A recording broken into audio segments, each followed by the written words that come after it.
तो आज अपना पहला टॉपिक है जो अपन पढ़ेंगे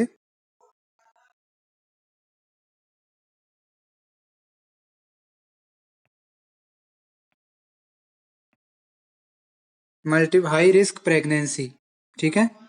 हाई रिस्क प्रेगनेंसी क्या होती है? ऐसी प्रेगनेंसी जिसमें माता को या गर्भस्थ शिशु के स्वास्थ्य को या जीवन को बहुत ज्यादा खतरा रहता है। ठीक है, उसे हाई रिस्क प्रेगनेंसी कहा जाता है। अब हाई रिस्क प्रेगनेंसी में क्या क्या चीजें हो सकती है? सबसे पहला बता रखा है इसमें elements of high risk pregnancy. अब इसमें क्वेश्चन क्या पूछा जाता है? पहली बात तो 2 नंबर में अगर पूछा जाता है तो हाई रिस्क प्रेगनेंसीज क्या होती हैं उसको एक्सप्लेन करो, तो 2 नंबर में आ जाएगा। ठीक है। 5 नंबर में दो तरह से क्वेश्चन आता है। पहला पूछा था कि right the elements of high risk pregnancy, कि हाई रिस्क प्रेगनेंसी के घटक लिखिए। ठीक है, या रिस्क फैक्टर लिखिए। दूसरा क्वेश्चन क्या आ जाता है कि what is high risk pregnancy and इसका मैनेजमेंट बताओ, कि क्या मैनेजमेंट करोगे हाई रिस्क प्रेगनेंसी में। 5 नंबर में ऐसा क्वेश्चन आ जाता है। 2 नंबर में कि examination during high risk pregnancies, ऐसा क्वेश्चन आ जाता है। 10 या 20 नंबर में कभी क्वेश्चन आता है ना, तो वो ये आता है कि पहले पूछ लेता है हाई रिस्क प्रेगनेंसी क्या होती है और उसका मैनेजमेंट लिखो, और फिर कोई भी एक इसका एलिमेंट उठा लेते हैं, चाहे वो हाइपरटेंशन उठाएं, चाहे वो डायबिटीज उठाएं, चाहे वो जो भी है प्लेसेंट एपीएच उठा ले, चाहे वो प्री एक्लेम्शिया के बारे में पूछ ले। ठीक है, चाहे इस तरह से जो है पूछ लेते हैं क्वेश्चन 10 नंबर में, मतलब एक क्वेश्चन में 2 क्वेश्चन या 3 क्वेश्चन मिला के पूछ लेते हैं। तो इस तरह से इसके क्वेश्चन आते हैं। ठीक है, तो पढ़ रहे हैं अपन elements of high risk pregnancy. सबसे पहला है हाइपरटेंशन। ठीक है, हाइपरटेंशन के लिए क्या होता है? फीमेल में होता है प्रेगनेंसी इंड्यूस्ड हाइपरटेंशन, कि प्रेगनेंसी के दौरान हाइपरटेंशन इंड्यूस होता है। इसमें दो तीन तीन चीजें इंक्लूड है। पहला जेस्टेशनल हाइपरटेंशन, जीएचटीएन। ठीक है, मतलब जेस्टेशन पीरियड में होने वाला हाइपरटेंशन। दूसरा होता है प्री एक्लेम्शिया, ये थोड़ी खतरनाक स्टेज है। ठीक है, प्री एक्लेम्शिया। और तीसरा होता है एक्लेम्शिया। जेस्टेशनल हाइपरटेंशन क्या होता है कि गेस्टेशन पीरियड यानी 20 वीक या उसके बाद जो है गेस्टेशन पीरियड में हाइपरटेंशन कंटिन्यू जो हाई रहता है, बीपी हाई रहता है फीमेल का, तो उसको बोलते हैं गेस्टेशनल हाइपरटेंशन। प्री एक्लेम्शिया क्या होता है? जब हाइपरटेंशन कंटिन्यू चलता है तो उसमें प्रोटीन्यूरिया और एडिमा, यानी फीमेल को जो स्वेलिंग होना बॉडी में, वो लक्षण जब मिल जाते हैं तो वो कहलाता है प्री एक्लेम्शिया। और एक्लेम्शिया क्या होती है कि जब प्री एक्लेम्शिया के साथ सीजर्स और जुड़ जाते हैं, यानी दौरे पड़ने लग जाते हैं फीमेल को, तो वो एक्लेम्शिया कहलाता है। तो ये तीनों कंडीशन किसके अंदर आती हैं? अपने प्रेगनेंसी इंड्यूस्ड हाइपरटेंशन के अंदर। ठीक है, तो अपन पढ़ रहे थे यहाँ पे जेस्टेशनल हाइपरटेंशन, मतलब एलिमेंट में पढ़ा है अपन ने। तो हाइपरटेंशन क्या करता है? तो एक बीपी होता है और एक शुगर यानी डायबिटीज मेलाइटस। ये दो ऐसी बीमारियां हैं जो शरीर के किसी भी ऑर्गन पे इफेक्ट डाल सकती है। जैसे हाइपरटेंशन का जो पेशेंट होता है ना, बीपी का पेशेंट, उसकी कोई सा भी ऑर्गन कभी भी फेल हो सकता है। जैसे मान लो 200 प्लस 200 110 200/110 mmHg, अगर इससे ऊपर जैसे चल जाता है, रेगुलर बीपी रहता है, तो कोई सा भी ऑर्गन, चाहे वो किडनी हो, चाहे लिवर हो, चाहे हार्ट हो, चाहे लंग्स हो, चाहे वो ब्रेन हो, कोई भी सेफ नहीं होता रहता है। किसी कोई भी ऑर्गन में डैमेज हो सकता है। तो इसलिए हाइपरटेंशन क्या करता है? डैमेज करता है बॉडी में, फीमेल की बॉडी में भी कर सकता है और बच्चे के लिए भी जो है ये खतरनाक हो सकता है। दूसरा बता रखा है HIV AIDS. HIV AIDS positive female हो तो क्या होता है? बच्चे को भी HIV जो है थ्रू प्लेसेंटा मिल सकता है जन्मजात। ठीक है, और HIV क्या है? इम्यून डिसऑर्डर है। बच्चा जैसे पैदा भी हुआ ना, या तो गर्भ में ही मर जाता है, और अगर पैदा हो भी गया तो बचपन से ही वो बीमारियों से घिरा रहता है और उससे मर जाता है, ज्यादा टाइम जी नहीं पाता। ठीक है, तो ये इम्यून डिसऑर्डर भी हो जाता है। डायबिटीज मेलाइटस, डायबिटीज क्या करता है? रेटिनोपैथी वगैरह करता है, यानी हो सकता है बच्चा जन्मजात ही क्या है, उसके आंखें खराब हो, मतलब देख नहीं सकता हो। ठीक है, या फिर ये हो सकता है उसके मैक्रोसोमिया हो गया, मतलब अधिक आयता, बच्चे का शरीर बड़ा हो जाता है, इसलिए जो है प्रेगनेंसी में या लेबर में जो है कॉम्प्लिकेशंस आ जाती है डायबिटीज के कारण। ठीक है, फीमेल ओवरवेट या ओबेज हो, ओबेज होने की स्थिति में भी जो है यहाँ पर हाई रिस्क रहता है बच्चे के लिए। क्यों? क्योंकि एक तो बच्चे की पेल्विस के साथ जो है डिस्प्रपोर्शन हो सकता है बच्चे का, पेल्विक सिफेलिक डिस्प्रपोर्शन। ठीक है, या फिर ये हो सकता है कि जो है बच्चे को न्यूट्रिशन प्रॉपर नहीं मिल पाए, या फिर जो है ड्यूरिंग लेबर बच्चे को इंजरी के चांसेस ज्यादा रहते हैं। तो ये सब ओवरवेट के नुकसान है। मल्टीपल प्रेगनेंसी, मल्टीपल प्रेगनेंसी भी हाई रिस्क प्रेगनेंसी में आती है।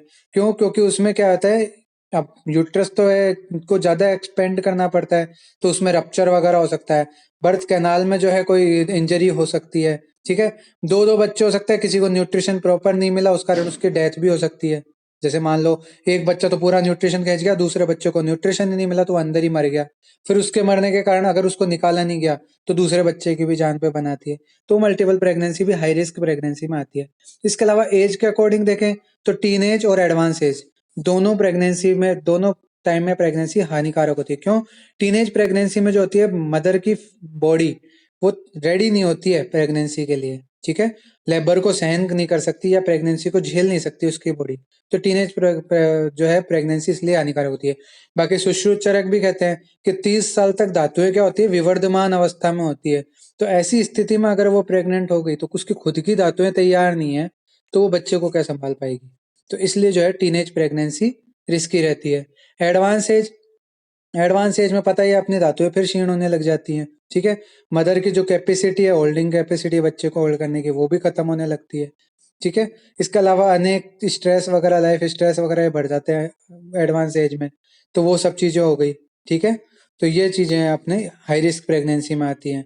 फिर पल्मोनरी, रीनल और कार्डियक डिजीज, लंग्स, किडनी और हार्ट और लीवर, ये चार ऐसे ऑर्गन है जिनका बहुत इंपॉर्टेंस होती है। वैसे तो सभी ऑर्गन इंपॉर्टेंट होते हैं, ब्रेन कम होता है क्या, सारे ऑर्गन इंपॉर्टेंट होते हैं, पर इनमें से किसी एक में भी कोई मैलिग्नेंसी आ गई तो वो फिर आगे सभी ऑर्गन्स को वापस इफेक्ट करते हैं। ठीक है, जैसे किडनी ने काम करना बंद कर दिया तो तुरंत उसके जो है कोमा जैसी स्थिति भी आ सकती है। ठीक है, इसके अलावा कार्डियक हो गया, कार्डियक अरेस्ट वगैरह हो गया।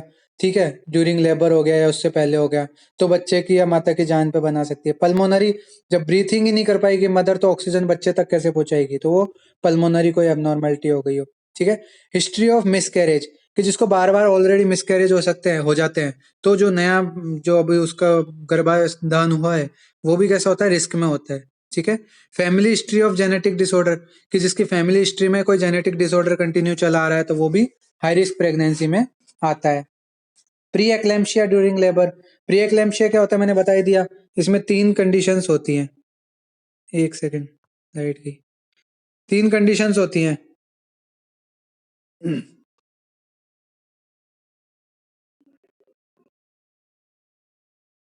आवाज आ रही है मेरी?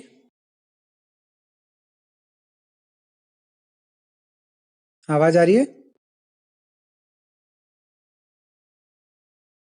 ज्योति? हाँ ठीक है ठीक है। वो क्या है कि वाईफाई डिस्कनेक्ट हो गया ना लाइट जाने का। हाँ, तो मैं कहा था प्री एक्लेम्पशिया पर। प्री एक्लेम्पशिया, इसमें 3 चीजें आती है। पहली बात तो हाइपरटेंशन, यानी बीपी बढ़ा हुआ होता है। दूसरी बात प्रोटीन यूरिया, या अपन बोले एल्बुमिन यूरिया, एल्बुमिन यूरिया। ठीक है, तीसरी कंडीशन इडीमा। तो ये एक सीवियर टाइप का हाइपरटेंशन मान सकते हो आप प्री एक्लेम्पशिया को, कि इसमें हाइपरटेंशन के साथ साथ प्रोटीन यूरिया या एल्बुमिन यूरिया और एडिमा की कंडीशन जो है यहाँ पे प्रेजेंट रहती है। तो ऐसी स्थिति तो है स्त्री के लिए, जो मदर है, जो फीटस है उसके लिए हानिकारक होती है। ठीक है, ऐसे प्री टर्म लेबर हो सकता है इसमें, या इंट्रा यूटेराइन फीटल डेथ हो सकती है। ठीक है, या मदर का कोई ऑर्गन फेलियर हो सकता है। तो इसलिए ये जो है खतरनाक स्थिति होती है। प्री टर्म या प्री मैच्योर लेबर या लो बर्थ वेट बेबी, इसमें क्या होता है बच्चा पूरी तरह फुली डेवलप नहीं हो पाता है और उसके जो है डेथ के चांस, इंट्रायूटेराइन या आफ्टर बर्थ डेथ के चांसेस भी ज्यादा हो जाते हैं। ठीक है, या बच्चा जो है कोई डिफॉर्मिटी के साथ उत्पन्न होता है। ये सब जो है इसमें इसलिए हाई रिस्क में आ जाती है। कंडीशन ऑफ एपीएच, एपीएच में आपको पढ़ा चुका हूँ, एंटीपार्टम हेमरेज, कि बिफोर 28 वीक्स के बाद और डिलीवरी से पहले अगर ब्लीडिंग होती है मदर के वेजाइना से तो उसको बोलते हैं एंटीपार्टम हेमरेज। तो इसमें क्या है, ब्लीडिंग हो रही है तो ये हो सकता है न्यूट्रिशन प्रॉपर नहीं मिलने या ऑक्सीजन प्रॉपर नहीं मिलने से बच्चे को एस्फाइक्सिया की कंडीशन हो जाए, या ज्यादा ब्लीडिंग होने से मदर को जो है एनीमिया होके और वो बेहोशी वगैरह सब चीजें फेल हो उसको। ठीक है, तो मदर के लिए भी खतरनाक है और बच्चे के लिए भी। PCOS, polycystic ovarian syndrome. ठीक है, ये रोग हो, इसके कारण क्या होता है, मिसकैरेज के चांसेस बढ़ते हैं। ठीक है, फिर एआईडी, ऑटो इम्यून डिजीज हो किसी तरह की, या थायराइड डिजीज। थायराइड क्या है, मेटाबॉलिज्म का काम करने वाला हार्मोन है। तो मेटाबॉलिक डिसऑर्डर मतलब कोई हो जाए बच्चे को या फिर मदर को जो है ऑर्गन फेलियर वगैरह हो जाए, तो इसलिए जो है थायराइड भी इंपॉर्टेंट रहता है। ठीक है, थायराइड अगर बढ़ा हुआ रहता है तो मिसकैरेज के चांसेस बढ़ते हैं। ठीक है, मिसकैरेज या अबॉर्शन के। फिर लाइफ स्टाइल फैक्टर, जैसे कि वो स्मोकिंग ड्रिंकिंग वगैरह करती हैं, तो वो भी क्या है, हाई रिस्क प्रेगनेंसी के अंतर्गत आती है। तो ये हो गए elements of high risk pregnancy या risk factor of high risk pregnancy. अब इस दौरान एग्जामिनेशन क्या क्या करते हैं? पहला तो करते हैं जनरल फिजिकल एग्जामिनेशन। इसमें क्या करते हैं, फीटस की हाइट चेक करते हैं कि अगर फीटस की हाइट जो है वो कम हो या मदर की हाइट जो है कम हो। ठीक है, ये मदर की हाइट के लिए है। वैसे मदर की हाइट 145 सेंटीमीटर से कम हो। ठीक है, तो ऐसे में क्या होगा कि उसके जैसे हाइट के अकॉर्डिंग ही अंगों की संरचना होती है। तो कम हाइट की लेडी होगी उसमें मतलब पेल्विस भी छोटी होगी। ठीक है, पेल्विस छोटी होगी तो क्या होगा, सिफेलोपेल्विक डिस्प्रपोर्शन के चांसेस बढ़ेंगे। मतलब बच्चे को निकलने के लिए जो बर्थ कैनाल का फॉर्मेशन होता है, जो जगह होती है वो कम पड़ेगी, तो इसलिए वो हाई रिस्क प्रेगनेंसी में आ जाएगा।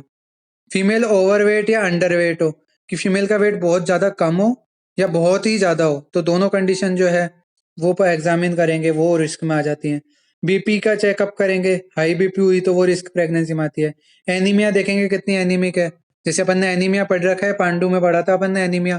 तो एनीमिया का क्या बताया था, माइल्ड मॉडरेट सीवियर केसेस। तो उसके अकॉर्डिंग चेक कर देंगे भाई एनीमिया की क्या कंडीशन है। ठीक है, वो देख लिया। फिर उसके बाद देखते हैं कार्डियक या पल्मोनरी डिजीज तो नहीं है कोई। ठीक है, कार्डियक और पल्मोनरी और रीनल डिजीज का भी अपन देख लेंगे। फिर ऑर्थोपेडिक प्रॉब्लम्स। ऑर्थोपेडिक प्रॉब्लम जैसे कैसे हो सकती है, पेल्विक फ्रैक्चर हो गया किसी फीमेल को ड्यूरिंग जेस्टेशन, तो वो भी एक हाई रिस्क प्रेगनेंसी में आता है पेल्विक फ्रैक्चर तो। ठीक है, डिलीवर नहीं कर सकती नॉर्मली बेबी को। फिर पेल्विक एग्जामिनेशन करने पे यूट्राइन साइज जो है वो डिस्प्रोपोर्शनेटली स्मॉलर या बिगर है। यूट्रस की साइज जो है अपनी एज के अनुसार, जेस्टेशन एज के अनुसार ज्यादा है या कम है, उसके उस पर भी डिपेंड करता है। जेनाइटल प्रोलैप्स, यानी उसके जननांग जैसे कि सर्विक्स हो गया, वेजाइन हो गया, वो बाहर निकले हुए हैं। प्रोलैप्स क्या होता है कि किसी का जो है ना, किसी ऑर्गन का या किसी जो अंग है उसका डिसेंट होना, अपनी जगह से नीचे आ जाना। जैसे एनल प्रोलैप्स होता है, रेक्टल प्रोलैप्स, उसमें क्या होता है, रेक्टम जो है बाहर आ जाता है एकदम। ऐसी जो अपन यूटेराइन प्रोलैप्स पढ़ते हैं, यूट्रस बाहर आ जाता है। ठीक है, तो वो हो गया प्रोलैप्स। फिर उसके बाद लेसरेशन और डायलिटेशन ऑफ सर्विक्स, कि लेसरेशन यानी वुंड, घाव हो गए किसमें, सर्विक्स में घाव हो जाना, वो भी हाई रिस्क प्रेगनेंसी के अंतर्गत ही आता है। वो चेक करते हैं कि भाई लेसरेशन तो नहीं है कोई। ठीक है, एसोसिएटेड ट्यूमर, ट्यूमर्स वगैरह के लिए टेस्ट करते हैं, कोई ट्यूमर वगैरह तो नहीं है। ठीक है, और पेल्विक इनएडिक्वेसी। पेल्विक इनएडिक्वेसी मतलब वही पेल्विक की साइज देखते हैं प्रॉपर, कि भाई बच्चा बर्थ कैनाल के थ्रू बाहर निकल सकता है या नहीं। तो ये सारे हो गए एग्जामिनेशन, पेल्विस का एग्जामिनेशन करना, उसके सारे बेसिक टेस्ट करना, यूरिन वगैरह इनके। ठीक है, ऑर्थोपेडिक टेस्ट करना कि भाई पेल्विस जो है एकदम पूरी तरह स्वस्थ है या नहीं। मदर का बीपी, शुगर, हीमोग्लोबिन वगैरह ये सब चेक किया जाता है। ठीक है, अब बात करते हैं मैनेजमेंट की। तो इसका मैनेजमेंट क्या कर सकते हैं? तो सबसे पहले बात तो रेगुलर एंटीनेटल चेकअप्स, कि जो है एंटीनेटल चेकअप्स जो होते हैं वो रेगुलरिटी के साथ करने चाहिए, जैसे बता रखा है। अच्छा, एंटीनेटल विजिट जो है वो मेरे को बताओ कौन कौन सी होती हैं?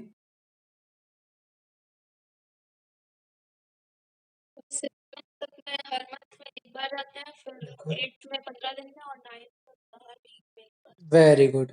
और डब्ल्यू ने मिनिमम विजिट कौन कौन सी बताई है, कौन से हफ्ते पे? एक और है ना इसके अलावा? 3? क्या सही है? किसने आंसर दिया है? रूपाली सही बोल रही है कि ज्योति?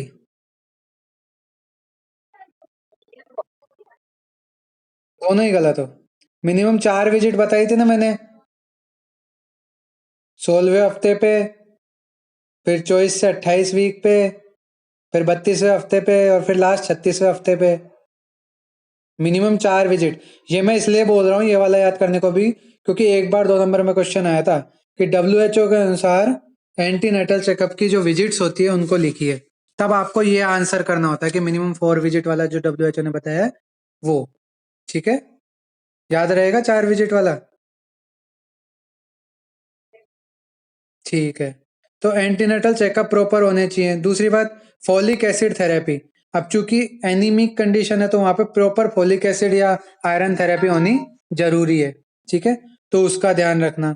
फिर proper diet should be taken by mother, कि जैसे कोई हो उसको कंडीशन माल न्यूट्रिशन वगैरह इनकी हो तो वहां पे प्रॉपर जो है उसको डाइट रखनी चाहिए। तो ये चीज हो गई।